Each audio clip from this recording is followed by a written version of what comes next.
Hello, नमस्कार दोस्तों, आप सभी का स्वागत है हमारे YouTube channel BCS basic physics में।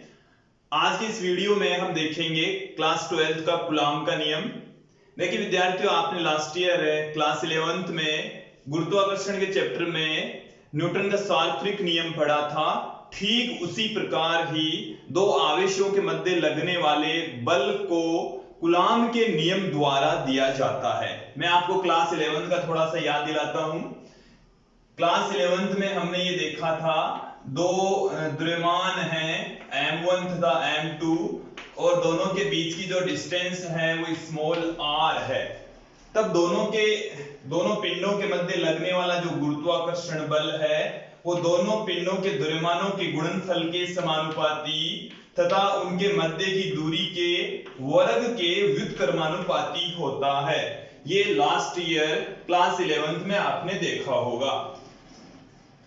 अब इन दोनों को यदि हम कंबाइन करके लिखें तो F directly proportional to m1 m2 by r square से पुट कर सकते हैं और यहां से हम प्रोपोर्शनल का जब साइन हटा दें तो F इज इक्वल टू आ जाता है, एक कांस्टेंट यहां पर पुट करते हैं capital G m1 m2 by r square.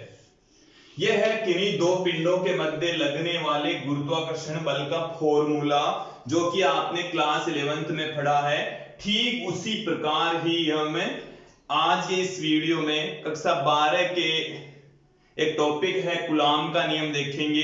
ये दो बिंदुवत आवेशों के मध्य लगने वाले आकर्षण या प्रतिकर्षण बल को रिप्रेजेंट करता है। नियम क्या है एक बार सुन लेंगे। दो यहां पर द्रव्यमान थे, यहां पर हम लेंगे आवेश। दो स्थिर बिंदुवत आवेशों के मध्य लगने वाला आकर्षण या प्रतिकर्षण बल दोनों आवेशों के परिमाणों के गुणनफल के समानुपाती तथा उनके मध्य की दूरी के वर्ग के व्युत्क्रमानुपाती होता है। यह तो लैंग्वेज के रूप में हुआ, इसको हम मैथमेटिकल रूप में भी समझते हैं। हमने कंसीडर कर लिया दो बिंदुवत आवेश हैं, एक आवेश है Q1, दूसरा आवेश है Q2 और दोनों के बीच की डिस्टेंस है स्मॉल r।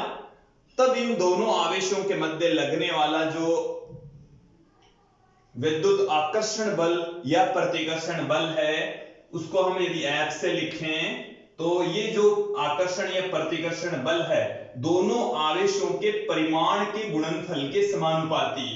एक आवेश का परिमाण है Q1 का मोड, दूसरे आवेश का परिमाण है Q2 का मोड तथा इनके बीच की दूरी के वर्ग के व्युत्क्रमानुपाती होता है। इन दोनों आवेशों के बीच की जो डिस्टेंस है वो स्मॉल r है।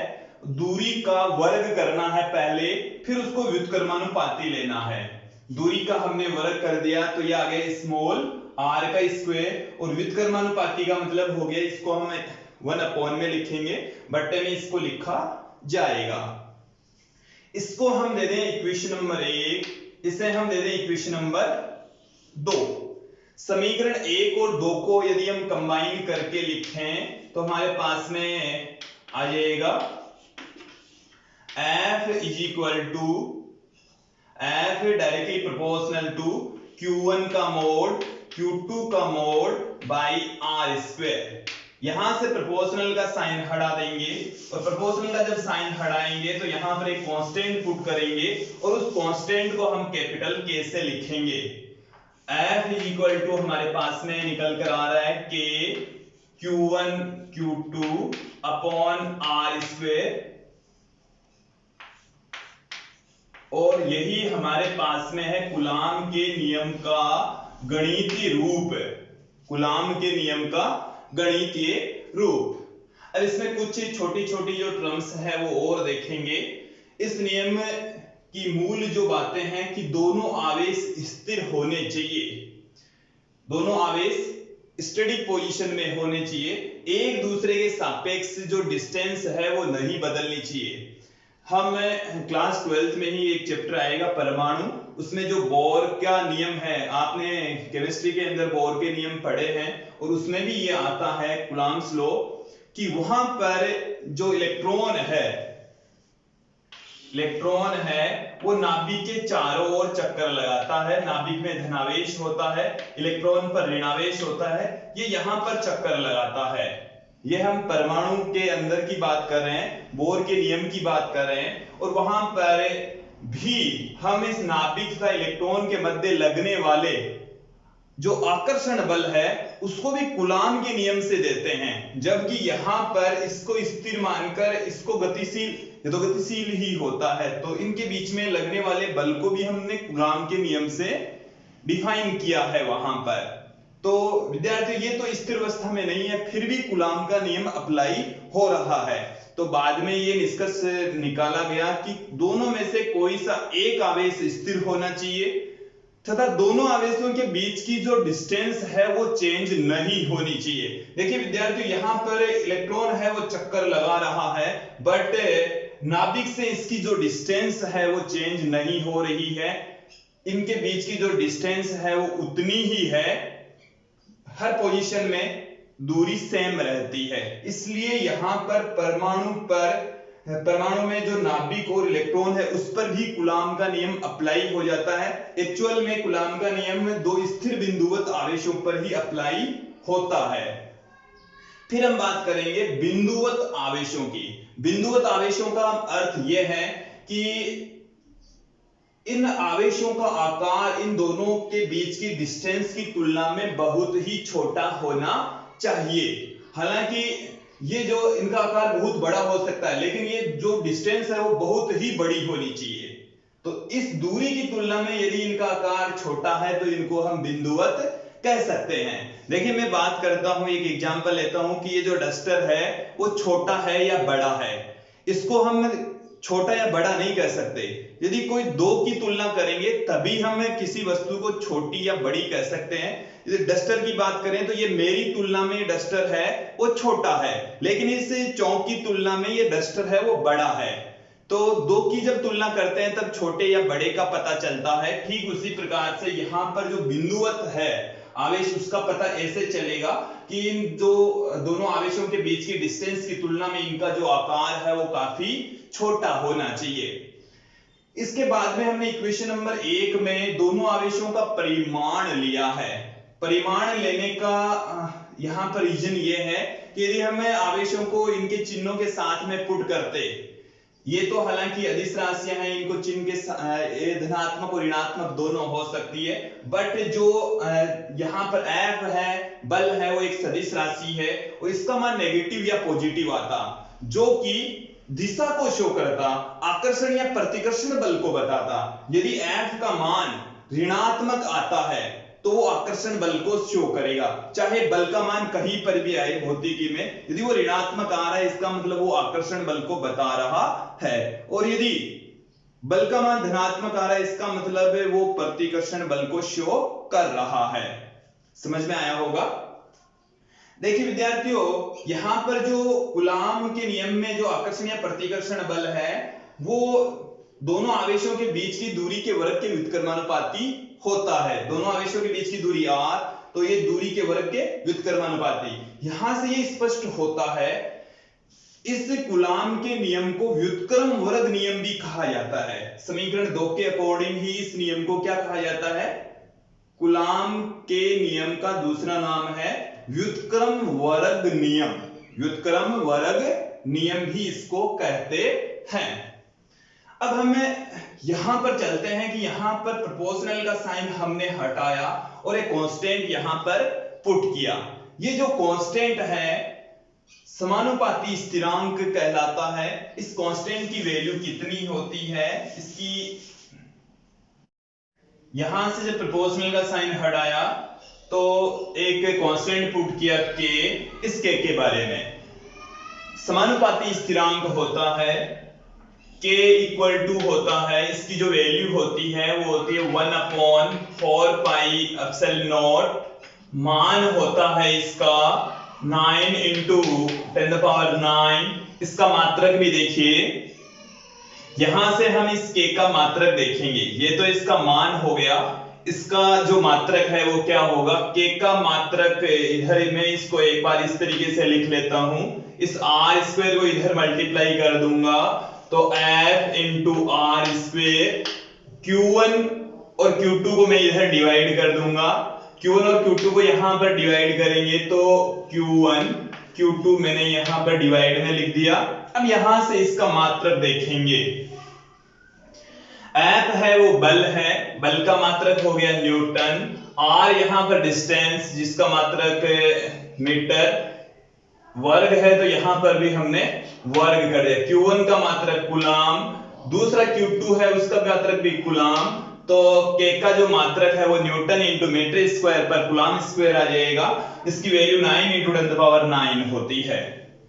इससे पहले यहां पर मैंने K का मान इस फॉर्म में भी लिखा है 1/4 पाई एप्सिलॉन नॉट, ये E जैसा दिखने वाला एक नया प्रतीक है, इसको हम कहते हैं एप्सिलॉन, एप्सिलॉन, और यहां पर एक जीरो लगा देते हैं, इसको कह देंगे एप्सिलॉन नॉट। ये जो एप्सिलॉन नॉट है इसको हम निर्वात की विद्युतशीलता कहते हैं, निर्वात की विद्युतशीलता।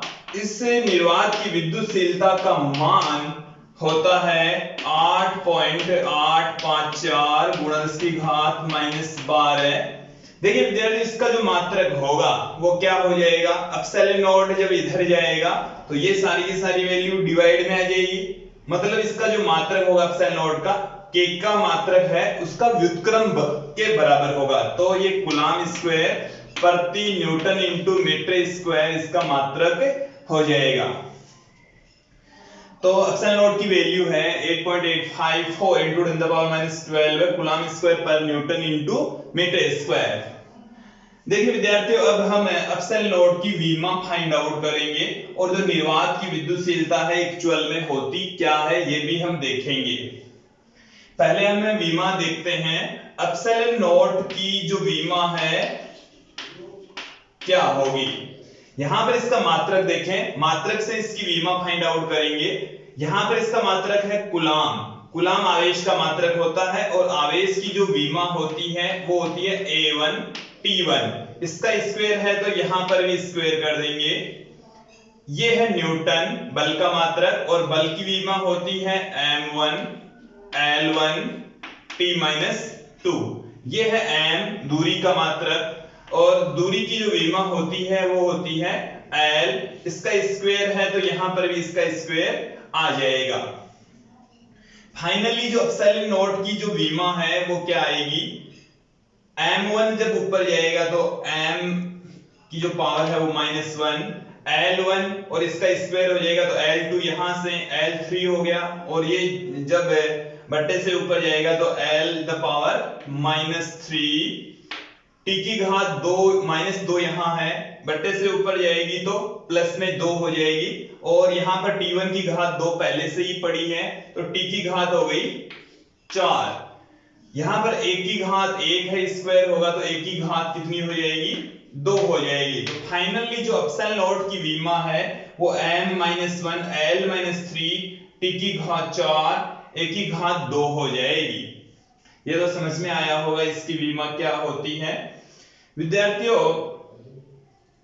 ये जो बल का फॉर्मूला है F = K Q1 Q2 upon R square, इसको हम ऐसे भी पुट कर सकते हैं, K की वैल्यू यहां पर पुट कर देंगे, K की जब वैल्यू यहां पर पुट करेंगे तो F = आपके पास में आ जाएगा 1/4 pi epsilon naught Q1 Q2 by R square.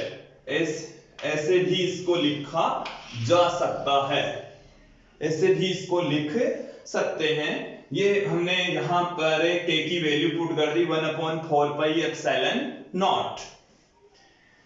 देखिए विद्यार्थी, अब हम बात करेंगे, ये जो बल है वो तब है जब दोनों आवेश निर्वात में रखे हुए हो, तब निर्वात में रखे गए दो आवेश Q1 तथा Q2 के मध्य लगने वाले बल का फॉर्मूला है F = 1/4 pi epsilon naught Q1 का मोड Q2 का मोड बाई R स्क्वायर। यदि इन दोनों के मध्य कोई माध्यम रखा हुआ है, दोनों आवेशों के बीच में क्या रखा गया है, कोई माध्यम रखा हुआ है, तब बल का जो फॉर्मूला है वो क्या हो जाएगा, बल देखिए विद्यार्थी, यहाँ पर निर्वात की जो विद्युतशीलता है वहां पर माध्यम की विद्युतशीलता आ जाएगी। अब हम बात करेंगे परावैद्युतांक, जिसे हम आपेक्षिक विद्युतशीलता भी कहते हैं, एप्सिलॉन आर से रिप्रेजेंट करते हैं। इसी वीडियो में आगे देखेंगे परावैद्युतांक, जिसको हम आपेक्षिक विद्युतशीलता भी कहते हैं। आपेक्षिक विद्युतशीलता को एप्सिलॉन आर से लिखा जाता है। एप्सिलॉन आर, जो एप्सिलॉन होता है यहां पर आ जाएगा आर। ये रिलेटिव परमिटिविटी कहते हैं। परमिटिविटी का मतलब है कि कोई भी माध्यम है वो आवेशों को अनुमति प्रदान करता है, परमिशन देता है। परमिशन से परमिटिविटी बना है और जिसे हम विद्युतशीलता कह रहे हैं। देखिए विद्यार्थियों, परावैद्युतांक, आपेक्षिक विद्युतशीलता, जिसको हम एप्सिलॉन आर से रिप्रेजेंट करते हैं, कहते किसे हैं? देखिए विद्यार्थियों, क्या है, epsilon are is equal to होता है किन्हीं दो आवेशों पर निर्वात में लगने वाला बल। दो आवेश है और उन्हीं आवेशों पर निर्वात में लगने वाले बल को मैंने एफ नोट से लिखा है। तो उन्हीं आवेशों पर माध्यम में लगने वाले बलों का अनुपात आपेक्षिक विद्युतशीलता या परावैद्युतांक कहलाता है। एक बार फिर से सुन लीजिए, हमारे पास में दो आवेश हैं। एक आवेश कंसीडर कर लें Q1, दूसरा आवेश कंसीडर कर लें Q2। दोनों के बीच की जो डिस्टेंस है वो है स्मॉल r। अब इन्हीं दोनों आवेशों पर निर्वात में तो कितना बल लगता है और माध्यम में कितना बल लगता है, दोनों बलों का जो अनुपात है उसी को ही हम निर्वात की विद्युतशीलता कहते हैं, आपेक्षिक विद्युतशीलता कहते हैं, जिसे परावैद्युतांक भी कहा जाता है। अब हम बात करेंगे कि यहाँ पर जो हमने दो आवेश लिए हैं, इन दोनों आवेशों पर निर्वात में तो कितना बल काम करता है। दोनों आवेशों पर निर्वात में लगने वाला बल कूलॉम के नियम से लिखा जाएगा 1/4 pi epsilon naught Q1 Q2 by R square. ये है निर्वात में, ये दोनों आवेशों पर लगने वाला बल है, निर्वात में लगने वाला बल है। इसको मैं इक्वेशन नंबर 1, इसको मैं दे दूं इक्वेशन नंबर 2। अब उन्हीं दोनों आवेशों के बीच में कोई माध्यम भर दिया जाए, जैसे वायु आ जाती है, जल भी आ सकता है, कांच या अब्रक भर दी जाए, कोई ना कोई माध्यम भर दिया जाए, तो ये जो बल है वो क्या हो जाएगा, माध्यम में लगने वाले बल को हम Fm से लिख रहे हैं। F यहाँ पर मीडियम के लिए आया है, तो ये क्या हो जाएगा 1/4 पाई एप्सिलॉन। एप्सिलॉन नॉट तो निर्वात के लिए होता है और माध्यम के लिए सिर्फ एप्सिलॉन पुट करेंगे। फिर आगे का जो फॉर्मूला है वो वैसे के वैसे ही आएगा, कूलॉम के नियम से आ रहा है ये फॉर्मूला। इसको हमने दे दिया इक्वेशन नंबर 3। समीकरण 2 और 3 को उठाकर हम समीकरण 1 में पुट कर देंगे। समीकरण 2 और 3 को समीकरण 1 में रखने पर, जब इसको 1 में पुट करेंगे तो epsilon are is equal to आ जाएगा 1/4 pi epsilon naught Q1 Q2 upon r square. ये तो हमने वैल्यू पुट कर दी एफ नोट की, यहां से एफ नोट की वैल्यू उठाकर यहां रख दी। अब हमने ये बट्टा लगाया, ये बट्टा मेन बट्टा आ गया। एफएम की वैल्यू पुट करेंगे 1/4 पाई एप्सिलॉन, ये वाली value Q1 Q2 by R square. जो राशियां कटपिट रही है उसको हम काट पीट देते हैं। ये वाली वैल्यू पूरी की पूरी कैंसिल आउट हो जाएगी, 4 पाई भी कैंसिल आउट हो जाएगा। यहाँ पर 1/एप्सिलॉन नॉट बचेगा, यहाँ पर 1/एप्सिलॉन बचेगा और ये वाला जो एप्सिलॉन है वो बट्टे से ऊपर चला जाएगा, एप्सिलॉन नॉट नीचे आ जाएगा, एप्सिलॉन ऊपर चला गया, एप्सिलॉन नॉट नीचे आ गया। तो एप्सिलॉन आर का जो फॉर्मूला है वो एप्सिलॉन अपॉन एप्सिलॉन नॉट हो जाएगा। ध्यान देंगे सारे विद्यार्थी, यहाँ पर ये जो एप्सिलॉन है वो है माध्यम की विद्युतशीलता। एप्सिलॉन नॉट है वो है निर्वात की विद्युतशीलता, एप्सिलॉन आर है आपेक्षिक विद्युतशीलता, जिसको हम पराविद्युतांक भी कहते हैं। यहां से पराविद्युतांक का नया फॉर्मूला आ गया जिससे हम पराविद्युतांक को परिभाषित भी कर सकते हैं कि किसी माध्यम की विद्युतशीलता तथा निर्वात की विद्युतशीलता का अनुपात आपेक्षिक विद्युतशीलता या पराविद्युतांक कहलाता है। देखिए सारे विद्यार्थी ध्यान देंगे, हमने इसकी जो पहली परिभाषा है वो यहां से दी है और दूसरी जो डेफिनेशन है वो इस वाले फॉर्मूले से निकल जाएगी, एप्सिलॉन अपॉन एप्सिलॉन नॉट से। अब हम बात करेंगे एप्सिलॉन आर के बारे में, कुछ और जानकारी देंगे। एप्सिलॉन आर एक अदिश राशि होती है। कैसी राशि होती है? अदिश राशि होगी। इसका मात्रक क्या होगा? देखिए एप्सिलॉन और एप्सिलॉन नॉट दोनों का मात्रक सेम होगा, विमाएं भी दोनों की सेम होगी, इसलिए एप्सिलॉन आर है वो एक मात्रकहीन राशि होती है। कैसी राशि होगी? मात्रकहीन राशि होती है, इसकी कोई विमा नहीं होती, इसलिए ये एक विमाहीन राशि होती है। इसका मान पदार्थ की प्रकृति पर निर्भर करता है। जो आपने माध्यम लिया है, दोनों आवेशों के मध्य माध्यम भरा है, उस माध्यम की प्रकृति पर निर्भर करता है। इसका मतलब ये हो गया कि अलग अलग माध्यमों के लिए जो एप्सिलॉन आर है उसका मान अलग अलग होगा, भिन्न भिन्न इसके मान होंगे। और हम कुछ एग्जांपल लेते हैं, आपको कुछ एग्जांपल बताते हैं। यहाँ पर एप्सिलॉन आर की कुछ वैल्यू यहाँ पर आपको बता देते हैं। मैं एक टेबल बना रहा हूं, इस टेबल के अंतर्गत कुछ एक तरफ मैं लिखूंगा माध्यम और दूसरी तरफ उनका पराविद्युतांक का मान, पराविद्युतांक कितना होता है वो यहाँ पर पुट कर रहा हूं। माध्यम के रूप में सर्वप्रथम हम ले रहे हैं निर्वात, हालांकि ये कोई माध्यम तो नहीं होता, बट इसको मैंने लिख दिया है। इसकी जो वैल्यू होती है वो कितनी होगी? 1 के इक्वल होगी। फिर हम बात करेंगे वायु, फिर 1.0059 इसकी वैल्यू होती है। वायु का पराविद्युतांक कितना होता है? 1.0059। इसको हम नियरली इक्वल टू 1 ले सकते हैं। मतलब ये हुआ कि जो वायु है उसका पराविद्युतांक लगभग निर्वात के बराबर होता है और न्यूमेरिकल क्वेश्चन सोल्व करते समय हम लगभग 1 के बराबर लेकर ही इसका अध्ययन करेंगे। फिर हम बात करते हैं कांच की।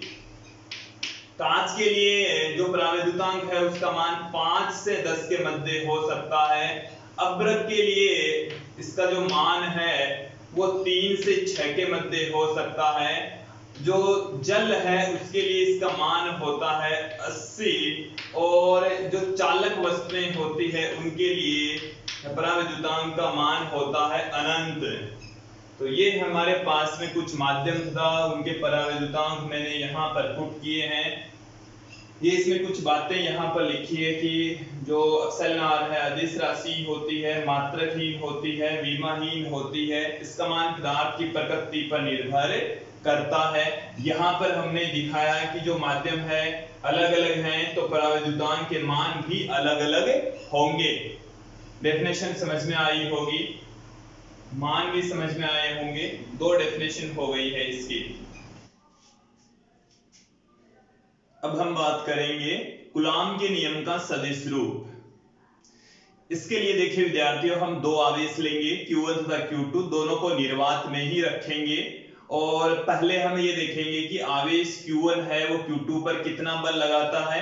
फिर हम देखेंगे आवेश Q2 Q1 पर कितना बल लगाता है। पहला दूसरे पर और दूसरे आवेश के द्वारा पहले पर लगाए गए बलों के फॉर्मूले फाइंड आउट करेंगे और वो सदिश रूप में फाइंड आउट करेंगे और वही है हमारे पास में कूलॉम के नियम का सदिश रूप। सर्वप्रथम हमने यहाँ पर 2 आवेश लिए हैं, आवेश Q1 तथा Q2, और इन दोनों आवेशों की मूल बिंदु से जो डिस्टेंस है वो हमने R1 तथा R2 ली है। मूल बिंदु को O से पुट कर रहा हूं, तो O से Q1 का जो स्थिति सदिश है वो R1 वेक्टर, Q2 का जो स्थिति सदिश है वो है R2 वेक्टर।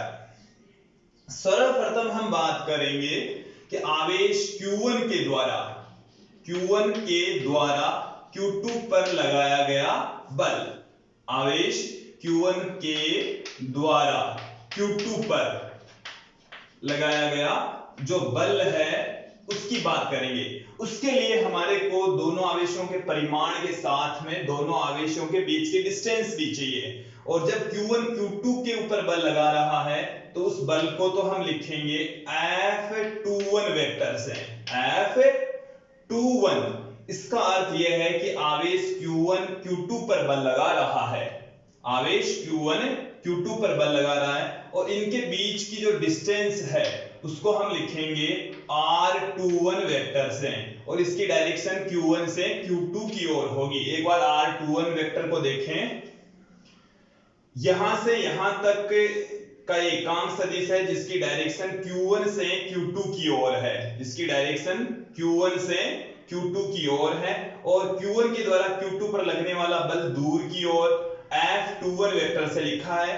देखो इसका मतलब यह है कि Q1 Q2 पर बल लगा रहा है, ये एक सदिश है जिसकी डायरेक्शन Q1 से Q2 की ओर है। तब बल का जो फॉर्मूला होगा वो यहां पर आप देखेंगे, F21 vector is equal to 1/4 pi epsilon naught Q1 Q2 upon, यहां पर इन दोनों आवेशों के बीच की दूरी, ये तो विस्थापन है दोनों के बीच का और दूरी फाइंड आउट करने के लिए इस सदिश का परिमाण ले लेंगे। तो R21 वेक्टर, ये तो सदिश है, विस्थापन के रूप में है, इसका परिमाण ले लेंगे, दूरी हो गई और वर्ग हो गया। अभी भी ये जो राइट हैंड साइड है वो सदिश के रूप में नहीं है, इसको सदिश रूप में लिखने के लिए यहां पर इधर ये है वो सदिश रूप में, इधर सदिश रूप में लिखने के लिए हम यहां पर एक एकांक सदिश अप्लाई करेंगे R21 कैप। ये जो R21 कैप है वो एकांक सदिश है जिसकी दिशा Q1 से Q2 की ओर है। एकांक सदिश की जो डायरेक्शन है R21 कैप एक एकांक सदिश है और एकांक सदिश का जो परिमाण होता है वो एक होता है, वो सिर्फ डायरेक्शन को शो करता है और इसकी जो डायरेक्शन है वो Q1 से Q2 की ओर है, Q1 से Q2 की ओर है। देखिए विद्यार्थी, जो एकांक सदिश है उसको हम सदिश बट्टा सदिश के परिमाण के रूप में भी व्यक्त कर सकते हैं। इस वाली वैल्यू को हम R21 कैप को हम सदिश हो गया R21 वेक्टर और सदिश का परिमाण R21 वेक्टर का मोड, इसको हम ऐसे भी लिख सकते हैं R21 वेक्टर, परिमाण लेंगे तब वेक्टर का साइन हट जाएगा R21, इस तरीके से भी पुट किया जा सकता है। देखिए विद्यार्थी, ये जो फॉर्मूला आपको दिखाई दे रहा है यही है कूलाम के नियम का सदिश रूप, कूलाम के नियम का सदिश रूप। इसको दूसरी फॉर्म में लिखें तो समीकरण जो 2 है उसको हम समीकरण 1 में पुट कर देंगे। समीकरण 2 को समीकरण 1 में रखने पर समीकरण 1 के अंदर रख देंगे तो क्या हो जाएगा, F21 vector is equal to 1/4 pi epsilon naught Q1 Q2 upon, अब ध्यान देंगे यहां पर R21 कैप की वैल्यू पुट करेंगे तो R21 वेक्टर ये आ गया और अपॉन में क्या है, या तो ये है या ये है, तो यहां पर इसकी घात 2 है, इसकी घात हो जाएगी 3, इसकी घात कितनी हो जाएगी, R21 वेक्टर की घात हो जाएगी 3। ये हमारे पास में आ गया कूलाम के नियम के सदिश रूप का एक दूसरा तरीका आ गया है, दूसरी फॉर्म आ गई है, इसको हम ऐसे भी पुट कर सकते हैं। इतना समझ में आ गया। ये तो हमारे पास में जो समीकरण 1 और 3 है वो ये बता रही कि आवेश Q1 के द्वारा Q2 पर लगाया गया बल कितना होता है, यहां पर भी ये यही बता रहा है कि आवेश Q1 के द्वारा Q2 पर कितना बल लग रहा है। अब हम बात करेंगे आवेश Q2 के द्वारा आवेश Q1 पर लगाया गया बल। देखिए विद्यार्थियों, मैं इसी डायग्राम में ही थोड़ा सा चेंज कर रहा हूं, यहां पर अब की बार जो एकांक सदिश है वो r12 केप लेंगे और जो विस्थापन है उसको हम r12 वेक्टर से लिखेंगे, जिसकी डायरेक्शन q2 से q1 की ओर है। r12 वेक्टर की डायरेक्शन 2 से 1 की ओर है, q2 से q1 की ओर है। और यहां पर जो लगने वाला बल है, यहां पर लगने वाले बल को हम लिखेंगे F12 वेक्टर से। इसका अर्थ यह है कि जो बल है उसकी डायरेक्शन Q2 से Q1 की ओर है, बल की जो दिशा है वो Q2 से Q1 की ओर है। अब हम फॉर्मूला देखेंगे, डायग्राम को एक बार अच्छे से समझ लें। R21 वेक्टर की डायरेक्शन तो थी Q1 से Q2 की ओर इधर, और R12 वेक्टर की डायरेक्शन है Q2 से Q1 की ओर इधर। हालांकि ये दोनों ही Q1 और Q2 के बीच की दूरियों को बता रहे हैं, केवल सदिश के रूप में। इनकी डायरेक्शन इधर इधर है, बस अपोजिट डायरेक्शन में है। अब हम F12 वेक्टर का फॉर्मूला देखेंगे। जब आवेश Q2 के द्वारा आवेश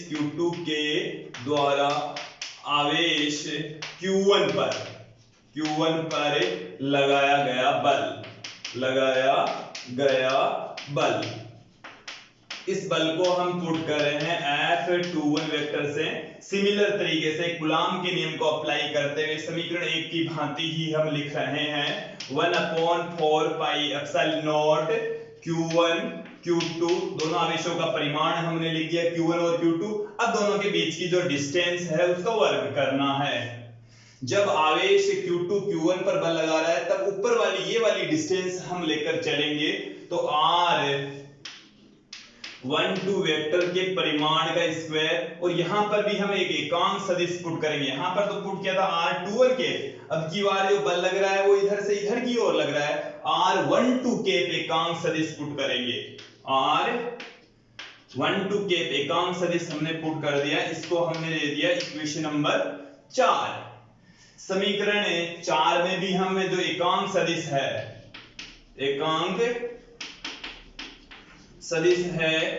R12 के, इसको हम लिख सकते हैं R12 vector upon R12 vector का मोड। इसको हम R12 वेक्टर अपॉन R12 भी पुट कर सकते हैं।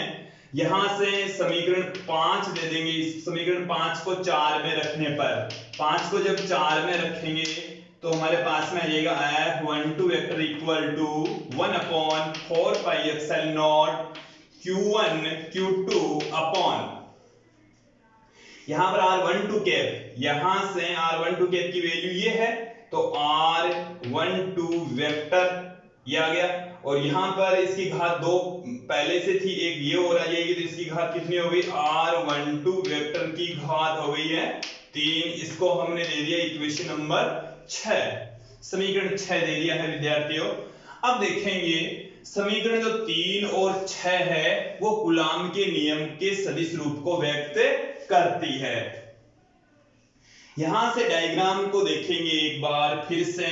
समीकरण 3 और 6 में हम संबंध स्थापित करेंगे डायग्राम के जरिए। डायग्राम से देखिए विद्यार्थी, स्पष्ट हो रहा है कि जो R12 वेक्टर और R21 वेक्टर है वो दोनों बराबर है, केवल इनकी डायरेक्शन अपोजिट है। मैंने इन दोनों को बराबर पुट किया, एक नेगेटिव साइन भी लिया है। ये जो नेगेटिव साइन है वो ये बता रहा है कि इन दोनों की डायरेक्शन एक दूसरे के अपोजिट है। इसके साथ में इनको हम ऐसे भी लिख सकते हैं, जबकि इनका परिमाण है वो समान है, इनका जो परिमाण है वो बराबर है, डायरेक्शन अपोजिट है। डायरेक्शन अपोजिट होने का मतलब है इनके जो एकांक सदिश हैं वो एक दूसरे के अपोजिट हैं। हालांकि एकांक सदिशों का मान तो एक एक ही होता है, यहां एक नेगेटिव साइन आ गई, इसका मतलब है इसकी डायरेक्शन से अपोजिट है।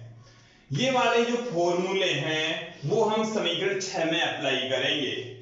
ये वाले फॉर्मूले समीकरण 6 में अप्लाई करेंगे तो क्या आ जाएगा देखेंगे आप, F12 vector equal to 1/4 pi epsilon naught Q1 into Q2 upon R12। देखिए R12 की जगह मैं पुट कर सकता हूं R21 वेक्टर का मोड, क्योंकि मोड में कोई फर्क नहीं पड़ता। r12 की जगह हम क्या लिख सकते हैं, r21 वेक्टर का मोड पुट किया जा सकता है, कोई फर्क नहीं पड़ता। लेकिन r12 कैप के स्थान पर क्या पुट करेंगे, माइनस में r21 कैप। 12 वेक्टर के स्थान पर क्या, यहां पर क्यूब चल रहा है, r12 वेक्टर के स्थान पर r12 वेक्टर के स्थान पर माइनस में r21 वेक्टर पुट करेंगे। माइनस में r21 वेक्टर हमने यहां पर पुट कर दिया। अब आप यहां पर देखेंगे समीकरण 3 और इस समीकरण में, तो दोनों के बीच में आप देखेंगे तो ये पाएंगे कि f12 वेक्टर, ये वाली वैल्यू वो समीकरण 3 की भांति ये केवल एक नेगेटिव साइन अतिरिक्त है, तो इसको हमें ये लिख सकते हैं f21 वेक्टर। एक बार इस इक्वेशन को गौर करके देखें आप, यहां पर इस इक्वेशन में हम देख रहे हैं कि 1/4 एप्सिलॉन नॉट q1 q2, ये सेम टू सेम इसमें पड़ा है। r21 वेक्टर का जो क्यूब है वो भी इसमें पड़ा है। r21 वेक्टर इसके स्थान पर हमने क्या पुट कर दिया, इसके स्थान पर ये पुट किया, एक नेगेटिव साइन इसमें ज्यादा है तो नेगेटिव साइन हमने बाहर ले लिया, और ये जो सारा का सारा मान है f21 वेक्टर के बराबर ही है। यहां से ये जो f12 वेक्टर बराबर आया है माइनस f21 वेक्टर के, इससे क्या निष्कर्ष निकलता है वो भी आप देखेंगे। अब यहां पर हम ये वाला फॉर्मूला मैं दोबारा पुट कर रहा हूं, f21 vector equal to minus f12 vector. ये वाला जो फॉर्मूला, ये जो इक्वेशन है वो हमारे को ये बता रही है कि पहले आवेश के द्वारा दूसरे आवेश पर लगने वाला बल दूसरे आवेश के द्वारा पहले आवेश पर लगने वाले बल के परिमाण के बराबर तथा डायरेक्शन में अपोजिट है। हम इसको ऐसे भी पुट कर सकते हैं, f21 वेक्टर इक्वल का मोड बराबर होगा f12 वेक्टर के मोड के। इसका मतलब ये हो गया कि पहले आवेश के द्वारा दूसरे पर लगाया गया बल दूसरे आवेश के द्वारा पहले आवेश पर लगाए गए बल के बराबर होता है, लेकिन डायरेक्शन दोनों की एक दूसरे के अपोजिट होती है, दिशा एक दूसरे के विपरीत होती है, जबकि परिमाण दोनों का समान होता है। तो ये जो हमारा टॉपिक था कूलाम के नियम का सदिश रूप।